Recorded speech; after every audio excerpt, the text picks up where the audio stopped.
ભારત સરકાર શહેરી વિકાસ વિભાગ દ્વારા તારીખ 23/5/2025ના દેવળિયા નાકા પબ્લિક ગાર્ડન મધ્યે અંજાર નગરપાલિકા DNULM અને અમૃત મિશન યોજનાના સંયુક્ત ઉપક્રમે આગામી સમયમાં અંજાર નગરપાલિકા વિસ્તારમાં વિવિધ બાગ બગીચાઓમાં વૃક્ષારોપણ થઈ શકે તેવી જગ્યાઓમાં વુમન ફોર ટ્રી કેમ્પેન અંતર્ગત સખી મંડળના બહેનો મારફતે વૃક્ષારોપણ કરાવી આગામી 2 વર્ષ માટે વૃક્ષોની જાળવણીની કામગીરી સખી મંડળોને સોંપવામાં આવશે, જે અંતર્ગત અંજાર નગરપાલિકા દ્વારા સખી મંડળોને કેમ્પેનમાં જોડાવા અને માર્ગદર્શન તથા કીટ વિતરણ કાર્યક્રમનું આયોજન કરવામાં આવ્યું. આ કાર્યક્રમમાં અંજાર નગરપાલિકા પ્રમુખ વૈભવભાઈ કોડરાણી, ઉપપ્રમુખ શિલ્પાબેન બુધભટ્ટી, કારોબારી ચેરમેન પાર્થભાઈ સોરઠિયા, શાસક પક્ષ નેતા નિલેશગીરી ગોસ્વામી, દંડક કલ્પનાબેન Gor, chief officer Paraskumar Makwana, office superintendent ખીમજીભાઈ સિંઘવ, અમૃત નોડલ ઓફિસર સત્યપાલસિંહ ઝાલા,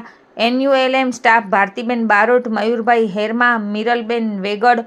નિરૂપા પ્રજાપતિ વગેરે કાર્યક્રમને સફળ બનાવવા જહેમત ઉઠાવી હતી.